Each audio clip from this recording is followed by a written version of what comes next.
A very good afternoon to you. Gordon Smart here with Charlie Baker. We are covering H&J all this week. Thank you so much for your company. Now, we started the show today by asking for weird things you might have had as posters on your wall growing up. Charlie Baker. As niche as possible. As niche. What was yours again? Plymouth? Mr. T. Mr. Not T. Plymouth, Gordon. Did that deliberately. Did you see sake. that? Was it Exeter? Torquay United, of course it was. The Yellows.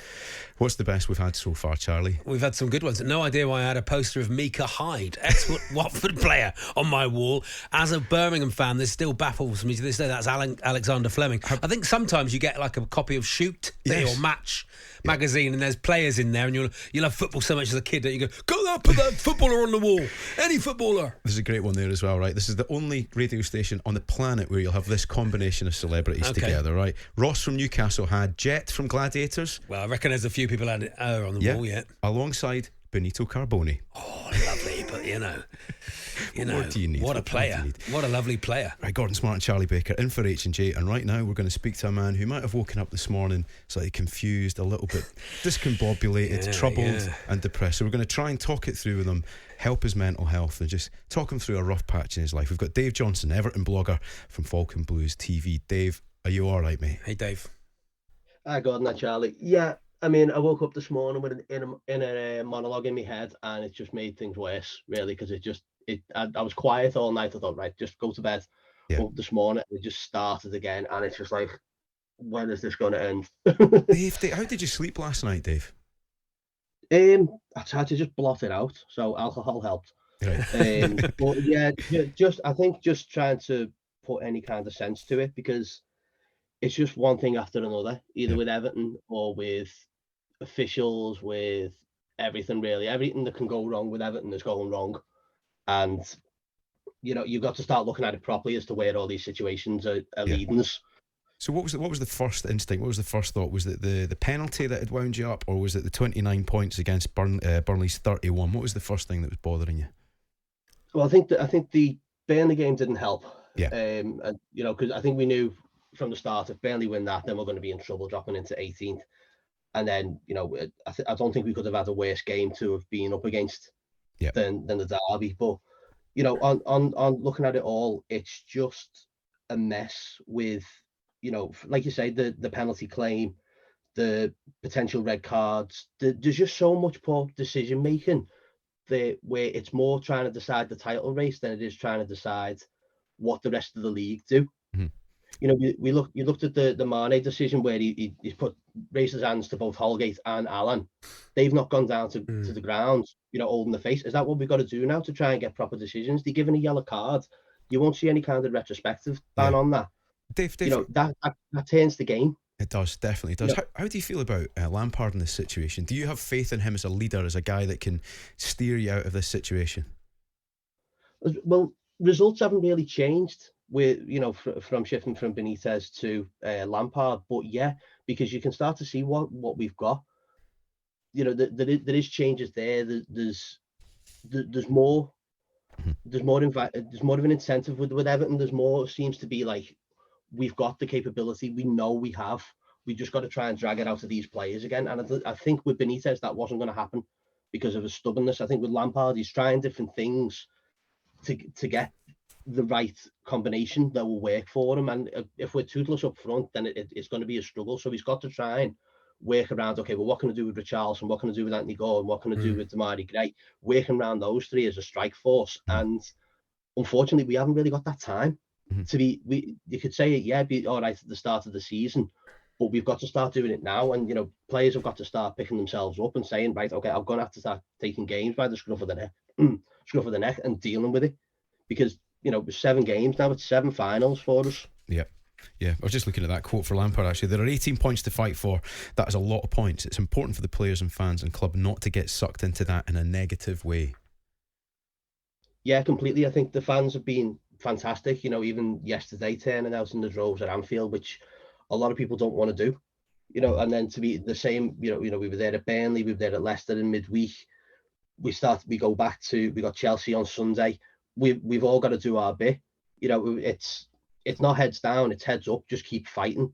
We've got to fight for this now. There's more than Premier League status at stake. There's the club as a whole. If Everton was to go down, it's going to be a disaster. There's going to be there's so many repercussions from it that we just don't even want to think about right now. So it's all about head up, follow the team, back the team as much as we can, and just be as one, as I've tried to say numerous times when I've been on the show. I mean, you started the game so well, didn't you? The first hour, you held Liverpool. You didn't really let them play their game. I mean, you didn't have much possession, but you held them. And Anthony Gordon was such a bright spark. Do you think it all pivoted a bit on that penalty decision? I think as well as that decision, also with the Sadio Mane incident, there's so much going on at the moment. Like I said, it's more catered to the title race. You know, Liverpool's decisions yesterday after 60 minutes, we were 0-0 when the penalty decision was turned away. Yeah, we know Anthony Gordon was booked earlier on, but does that mean every time he goes down, it's not going to get looked at? That's a major turning point at a point where it was 0-0. Then you've got, you know, Mane's offences. You've got, you know, the Alexander-Arnold tackles as well. I'm winding myself up again doing it. But even the likes of Jamie Carragher being on the commentary team, you can't do that. I mean, it's just I'm trying not to say it's biased, but it sounds like it's going that way, because not even, you know, you can't have Jamie Carragher saying, "Oh, it's all about us," you know, Divock Origi's leaving us next season. Your mask can't slip like that. Yeah, he's an Evertonian at heart, isn't he, Jamie Carragher? No, I think the commentary. I think that's a moot point, to be honest, because I think the commentary team has nothing to do with the actual game. I know that's how we devour the game. That's exactly how it's felt, because everyone watching that, if you go through all the social media, why is Jamie Carragher doing this? Why is he talking like Everton are just the non-entity, and it's all about Liverpool? Well, on that note, why do you think there is a bit of a feeling that people are wanting Burnley to stay up, and they're not wanting Everton to go down, but they want Burnley to stay up? Why do you think that is? I think it's because we're just moaners. Everton have always been that perennial moaner within the league, but I think they almost feel like, oh, well, that's a scalp. You know, if Everton are gone, I think because they see the way things are on social media, the way Everton fans do. We like to have a moan, but when they're looking at it like that, it's like, well, listen, if you don't want it, there's the door. But at the same time, it's like, well, they probably don't want Everton to go. In a sense, it's more about like the fans being that negative, and with the way we have been. But that's no slant on every single Evertonian. Yeah. There's always going to be a bag of fans who are not happy with what's going on. Be it Lampard, be it Machiri, the ownership, whoever, you know. Yeah, Dave, we've had a message in here from a listener on the mobile number ending 285. Said, "Afternoon, chaps. Perhaps if Everton were not responsible for 50% of the entire number of bookings for simulation in the league this season, they would get some decisions in their favour." Where do you stand on that one? It's a fair point, but at the same time, look at players who have made the career of doing that. Yeah. And get those decisions. So it's like I'll go back to it now. Mane raised his hands at Allen and Holgate and didn't feign any kind of simulation. Do they need to now to get what they want out of it? Probably. You know, is the thing. Probably. Yeah. Unfortunately, the way the game is, it probably is. Well, how pathetic does that sound when you've got to feign injury to the referee to get a decision?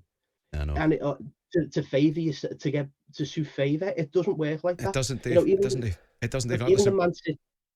Sorry, could you just drop one more? The Man City clip, the Man City handball at Goodison, where it was practically autographed. Now it was even looked at VAR and was waved away.